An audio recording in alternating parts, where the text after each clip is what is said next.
3, 2, 1. Bismillahirrahmanirrahim.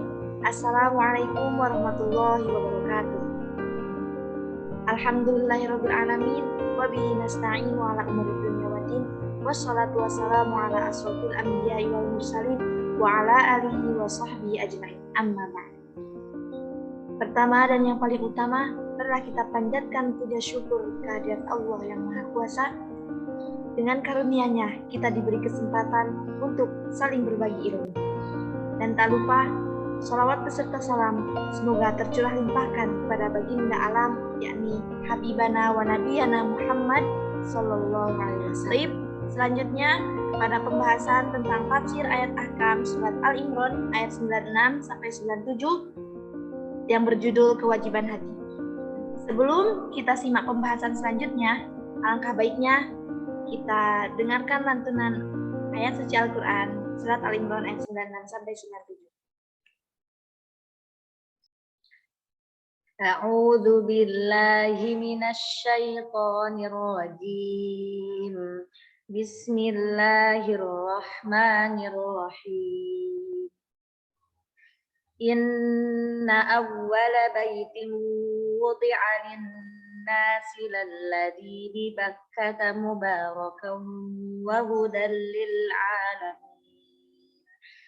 Fihi ayatun bayyinatun maqamu Ibrahim wa man dakhalahu kana amina walillahi 'alan nasi hajjul baiti man istata'a ilaihi sabila wa man kafara fa innallaha ghaniyyun 'anil 'alamin. Artinya, sesungguhnya rumah ibadah pertama yang dibangun untuk manusia ialah Baitullah, yang di Bakkah atau Mekah, yang diberkahi, dan menjadi petunjuk bagi seluruh alam. Di sana terdapat tanda-tanda yang jelas, di antaranya maqam Ibrahim. Barang siapa yang memasukinya Baitullah, amanlah dia. Dan di antara kewajiban manusia terhadap Allah adalah melaksanakan ibadah haji ke Baitullah, yaitu bagi orang-orang yang mampu mengadakan perjalanan ke sana. Barang siapa mengingkari kewajiban haji, maka ketahuilah bahwa Allah Maha Kaya atau tidak memerlukan sesuatu dari seluruh alam. Kosakata. Yang pertama, inna awwala baitin, yang berarti rumah pertama kali yang dipergunakan untuk ibadah, yaitu Baitul Haram atau masjid-masjid di atas muka bumi. Dan yang kedua, mubarakan, yang diberkahi dan memiliki banyak kebaikan. Makna berkah adalah pertambahan dan kebaikannya bertambah banyak. Yang ketiga, ada Bakkah, nama lain dari Mekah. Penamaan Mekah dan Bakkah masuk dalam kategori ibdal atau bergantian. Disebut Bakkah karena kota Bakkah menemukan leher orang-orang yang bersikap angkuh dan sewenang-wenang. Selanjutnya ada Hudan, adalah bentuk masdar yang berarti hidayah. Maksudnya, Baitul Atiq, inilah sumber hidayah dan cahaya bagi seluruh manusia. Untuk kosakata selanjutnya yaitu maqam Ibrahim, tempat menunaikan sholat dan ibadah Nabi Ibrahim alaihissalam. Di dalam maqam Ibrahim terdapat sebuah batu yang digunakan berdiri oleh Nabi Ibrahim alaihissalam ketika membangun Ka'bah, sehingga di atas batu tersebut terdapat bekas kedua telapak kakinya. Selanjutnya, yang tadi dipertegas kembali maqam Ibrahim, tempat menunaikan sholat dan ibadah Nabi Ibrahim alaihissalam. Yang selanjutnya ada aminan, berarti jiwa dan hartanya aman. Menurut Qadi Abu Ya'la, benar redaksi ayat ini berbentuk kabar atau berita, tetapi yang dimaksud adalah perintah. Dan yang terakhir ada sabila, berarti kemampuan melakukan perjalanan menuju tempat yang dituju, yang kemungkinan besarnya ia akan sampai pada tujuan. Untuk selanjutnya, sebab turunnya ayat atau bisa disebut asbabun nuzul, yaitu sebab turunnya ayat wa mal kafaro. Sa'id bin Masyhur meriwayatkan dari Ikrimah, ia berkata, ketika turun ayat wa may yabtaghi ghairal islami dina, barang siapa yang mencari selain Islam sebagai agama. Ayat 85 surat Al-Imran. Kaum Yahudi berkata, kami adalah orang-orang muslim orang-orang yang tunduk dan pasrah kepada Allah Subhanahu wa taala. Lalu Rasulullah Shallallahu alaihi wasallam berkata, Allah Subhanahu wa taala telah mewajibkan ibadah haji bagi kaum muslimin. Lalu mereka berkata, Allah Subhanahu wa taala tidak mewajibkan ibadah haji kepada kami. Mereka tidak bersedia untuk menunaikan ibadah haji. Lalu Allah Subhanahu wa taala menurunkan ayat, "Wa ma kafara fa innallaha ghaniyyun 'anil 'alamin." Saya telah menyebutkan dari Mujahid sebab turunnya ayat Inna awwala baitin di dalam awal tafsir ayat-ayat. Langsung saja ke makna global. Allah Subhanahu wa taala menjelaskan keistimewaan Baitul Haram serta keutamaannya, yaitu diantaranya Baitul Haram adalah salah satu tempat untuk beribadah yang dibangun sebagai tempat peribadatan untuk mereka oleh Nabi Ibrahim dan putra beliau yaitu Nabi Ismail alaihissalam. Supaya apa? Supaya mereka tenang dan aman dalam peribadatan tersebut. Baitul Haram adalah kiblat sholat dan doa kaum muslimin untuk beribadah bagi umat manusia yang pertama kali dibangun oleh orang-orang Yahudi menduga bahwa Bait Al-Haram atau Bait Al-Maqdis yakni kiblat yang mereka lebih utama dari Ka'bah. Allah Subhanahu wa taala membantah dugaan itu dengan menggunakan redaksi pasangan dari surah Al-Imran ayat 96 sampai 97 yang insyaallah akan dibahas pada pertemuan. Sesungguhnya rumah ini dibangun untuk beribadah kepada Allah Subhanahu wa taala yang berada di kota Mekah. Nah, di dalamnya melipat gandakan perbuatan kebaikan dan diturunkannya rahmat Allah. Arah dituju dalam salat untuk tujuannya menunaikan ibadah haji dan umroh, kemanfaatan dan petunjuk bagi seluruh manusia. Selain itu, fungsi Ka'bah di sini yaitu sebagai petunjuk yang jelas pada masa jahiliyah. Semua menghormatinya sebagai rumah Tuhan dan mempercayai seperti itu merupakan salah satu bentuk hidayah dalam menghadapkan diri kepada Allah Subhanahu wa taala. Kemudian, setelah dibangun Masjid Al-Aqsa, setelah itu selang beberapa abad, Masjid Al-Aqsa oleh Nabi Sulaiman, Baitul Atiq atau Baitul Haram atau Ka'bah atau disebut juga dengan Ka'bah. Nah, Ka'bah adalah kiblat manusia yang pertama kali secara mutlak. Tidak ada satupun tempat yang dibangun oleh para nabi yang paling tua usianya daripada Baitul Atiq. Selanjutnya, Baitul Haram sebagai tempat yang aman dari larangan membunuh seseorang yang berlindung dan melarikan diri ke tanah haram. Allah Subhanahu wa taala merincikan keistimewaan Baitul Haram berikut di sisi kelayakannya untuk mendapatkan keutamaan jika dibandingkan masjid atau tempat peribadatan lainnya. Di antaranya, keistimewaan itu yaitu Masjidil Haram adalah masjid pertama dan sekaligus menjadi kiblat para nabi. Nah, Masjidil Haram sendiri adalah negeri yang aman dan damai. Barang siapa yang sudah memasuki Baitul Haram, maka dia berada dalam keadaan tidak mendapatkan kejahatan. Allah mewajibkan manasik haji bagi dia yang mampu. Berarti kalau misalkan rumah nggak apa-apa nggak ikut manasik. Nah, disitulah terdapat pertanda-pertanda yang jelas, yaitu Bukit Sofa dan Marwah, Sumur Zamzam, Al-Hatim atau Hijr Ismail, Hajar Aswad, dan Makam Ibrahim. Makam Ibrahim ini adalah tempat seluruh arah di mana Ka'bah mengarah, karena ada yang memahami Makam Ibrahim adalah seluruh Masjid Al-Haram. Ada juga yang memahami istilah itu sebagai suatu tempat yang ditandai dengan sebuah batu bekas telapak kedua kaki Nabi Ibrahim alaihissalam, di mana beliau pernah sholat di sana. Batu tersebut diletakkan di dalam sebuah bejana yang terbuat dari kaca. Nah, selain Allah Subhanahu wa taala memberikan karakter khusus pada tempat tersebut dengan keistimewaan, utamanya sebagai pusat hidayah dan cahaya serta mewajibkan haji. Tempat tersebut yang orang-orang datang dari penjuru dunia. Jadi tidak hanya dari Indonesia saja, dari negara-negara lain juga ada. Hal tersebut bertujuan supaya mereka menyaksikan hal-hal yang bermanfaat bagi mereka dan supaya mereka menyebut asma Allah di hari-hari yang ditentukan. Nah, Islam di sini mengukuhkan keistimewaan Baitul Haram. Adapun kejadian ditaklukkannya kota Mekah dengan jalan kekerasan, maka hal ini karena keadaan terpaksa untuk membersihkan Mekah dari kesyirikan agar hanya Allah Subhanahu wa taala semata yang disembah. Sedangkan apa yang diperbolehkan oleh Imam Malik dan Imam Malik dan Imam Syafi'i berupa pelaksanaan kisos di tanah haram atas orang yang melakukan pembunuhan dengan secara sengaja. Maka hal ini merupakan hukuman yang hak dan adil yang diperintahkan oleh Al-Quran. Hal ini sama sekali tidak masuk kategori menzalimi siapapun, karena itu mungkin resikonya. Nah, selanjutnya itu ada maksud dari ayat wa ma kafara fa innallaha ghaniyyun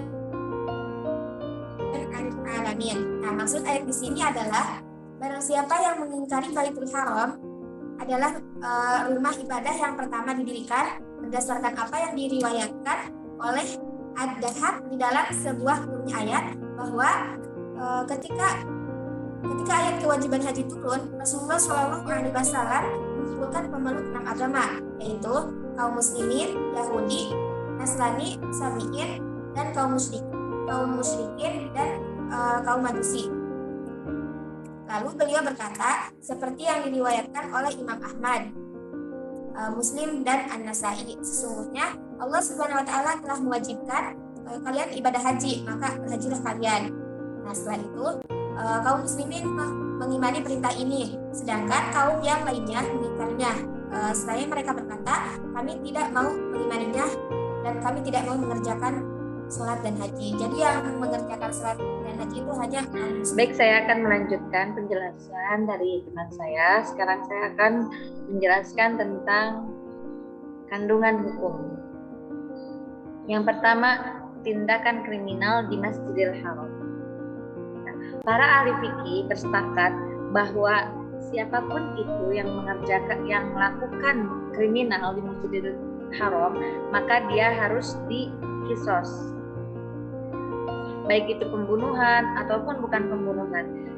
Yang penting itu sifatnya itu kriminal. Kenapa harus dikisos? Karena hal tersebut atau hal kriminal ini akan menodai tanah suci. Sebagaimana firman Allah Subhanahu wa taala, "Wala tuqatiluhum indal masjidil haram hatta yuqatilukum fi. Fa in qataluukum faqtuluhum. Kadzalika jazaa'ul kafir." Yang artinya, dan jangan kamu memerangi mereka di dekat Masjidil Haram hingga mereka itu memerangi kamu. Jika mereka memerangi kamu di situ, maka perangilah mereka. Itulah balasan bagi orang-orang kafir. Nah, itu jadi mentahkik ya, menekankan bahwa di Masjidil Haram itu tidak boleh melakukan kriminal. Namun ada juga yang berbeda pendapat. Apabila ada seseorang yang melakukan kriminal di luar Masjidil Haram, akan tetapi dia masuk ke Masjidil Haram, apakah itu harus dikisos? Nah, di sini ada beberapa pendapat, ada 2 pendapat. Yang pertama, pendapat mazhab Hanafi dan Hambali, dan di dalamnya juga termasuk pendapat Abu Hanifah dan Ahmad bin Hanbal. Beliau menjelaskan bahwa hal tersebut tidak harus dikisos. Kenapa?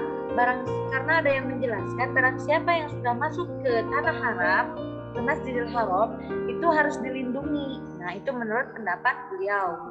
Nah, ada yang pendapat kedua, yaitu menurut mazhab Maliki dan mazhab Syafi'i, yang melakukan tindakan kriminal walaupun dia dari luar kemudian masuk ke Masjidil Haram, itu tetap harus dikisos. Sebagaimana ada riwayat mengenai kisah Ibnu Khattal, beliau bersabda, "Uqtuluhu walau ra'aitumuhu muta'alliqan bi astaril Ka'bah." Bunuhlah dia sekalipun kamu lihat dia itu sedang bergantung di kelambu Ka'bah.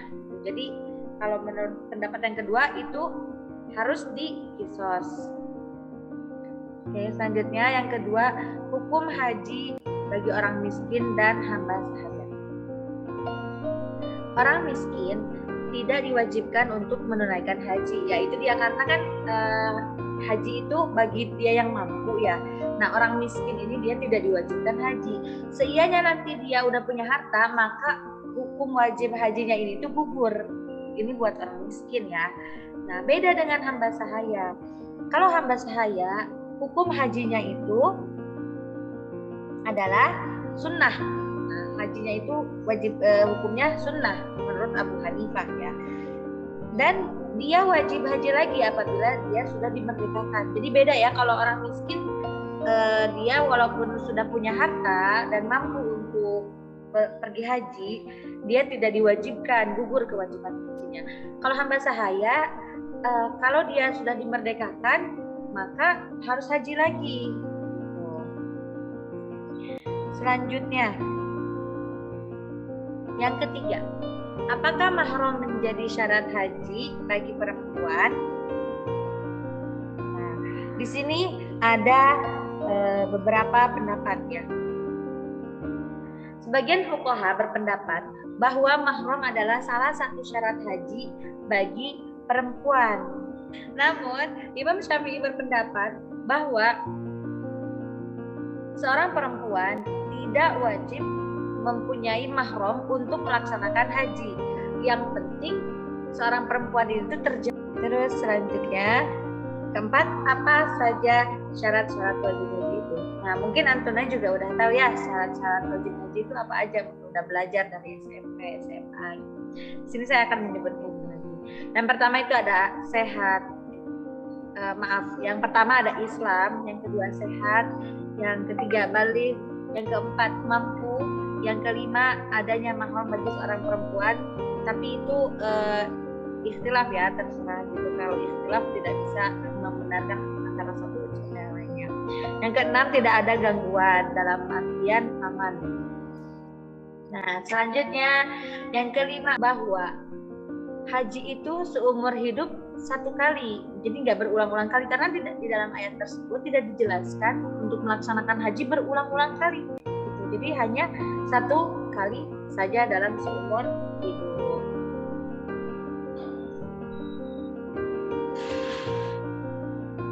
Nah, kesimpulannya,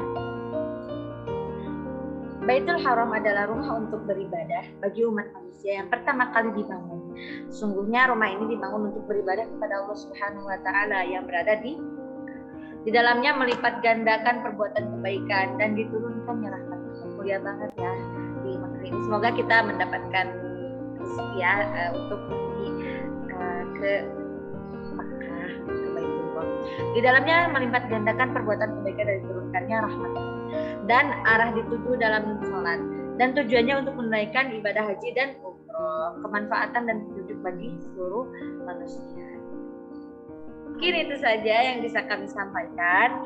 Mohon maaf apabila banyak kesalahan atau banyak tutur kata yang kurang tepat atau kurang enak didengar. Hanya itu saja yang bisa kami sampaikan. Semoga bermanfaat dan semoga kita ditakdirkan untuk pergi berhaji atau umroh ke Baitullah. Amin ya rabbal alamin. Cukup sekian. Wassalamualaikum warahmatullahi wabarakatuh.